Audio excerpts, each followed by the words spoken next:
Story with senior news editor for the Real News Network, Paul Jay. On March 26, John McCain made a major speech on foreign policy in Los Angeles. NBC says the McCain speech was meant to define his character.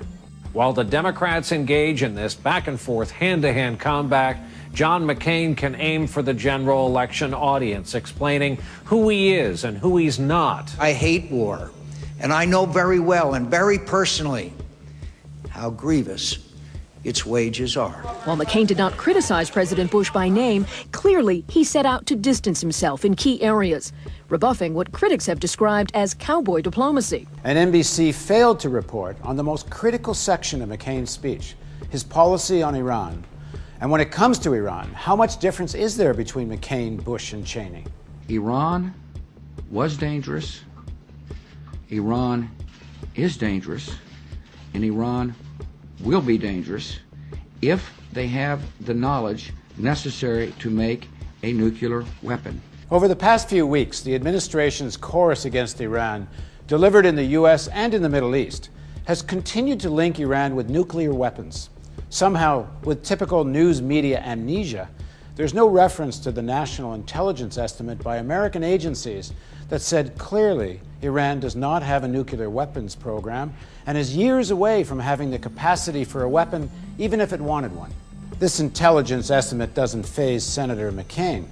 He describes Iran as the biggest state supporter of terrorists, a country with nuclear ambitions. There are states that support them and which might help them acquire those weapons because they share with terrorists the same animating hatred for the West. If that's true, doesn't that lay the grounds for war? But there's a problem with this. Iran's repressive theocratic rulers may be rivals to the U.S. for power in the region, but there's no evidence they have nuclear weapons or that they will hand such weapons to terrorists.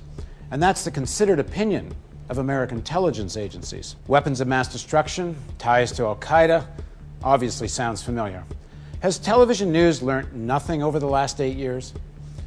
McCain's War on Terrorism remix is our subject after the break, when the Real News analyst Pepe Escobar joins us.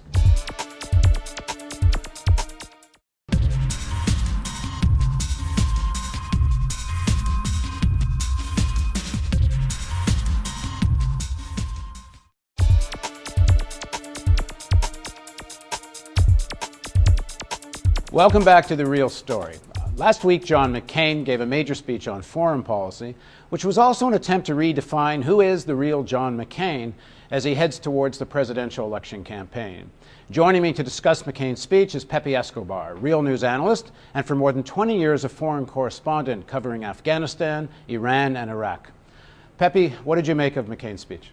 Well, he was very careful to position himself as a realistic idealist, a multilateralist, but always with a twist. And no longer the cowboy diplomat, as NBC says. Exactly. No more cowboy diplomacy. But if we dig further, we're going to see many similarities with the Bush doctrine. Let's take a look at this clip, for instance.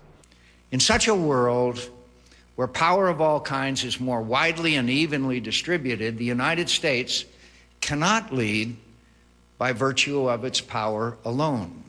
So multilateral McCain wants to carry the same Bush-Cheney agenda, but with a twist, by empowering a so-called League of Democracies, an alternative alliance totally bypassing the United Nations, including democracies like India and Israel, for instance, but not major powers like China and Russia.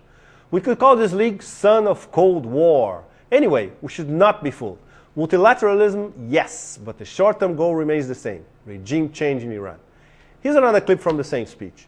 In Iran, a nation whose president has repeatedly expressed a desire to wipe Israel from the face of the earth from obtaining a nuclear weapon. Now, this reference to Ahmadinejad and Israel keeps getting repeated, but everyone that knows something about Iranian politics knows that the president does not determine foreign policy. That's in the hands of the supreme leader, Ayatollah Khamenei, and he has never said such a thing. It's also well known that Ahmadinejad is a big mouse. But that's not what determines Iran's foreign policy. The most important thing that's happening is that Bush and Cheney are trying to do with Iran what they did with Iraq. They want to create a pattern of demonization of Iran. And what we see here is a pattern of deception as well, of the American public of world global opinion, and that's eerily familiar to the good old axis of evil. States like these and their terrorist allies constitute an axis of evil.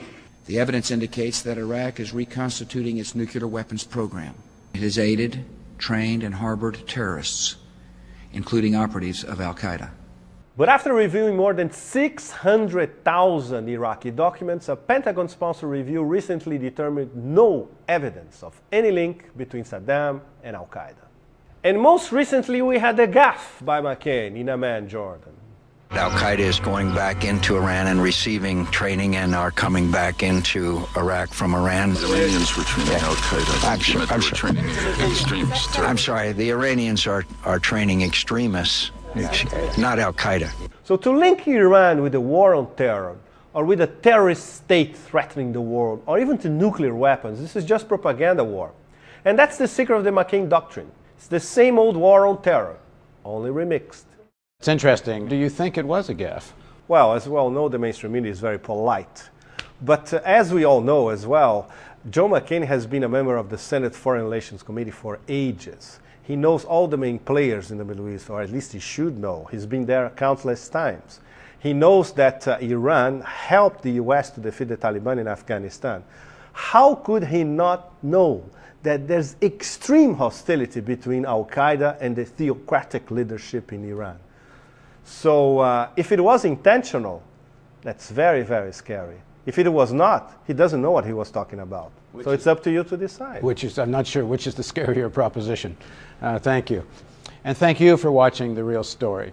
Please remember, the Real News Network depends on you for its existence. We don't accept government funding, corporate funding, or advertising, which means if we're going to be here, we need you. So please donate now.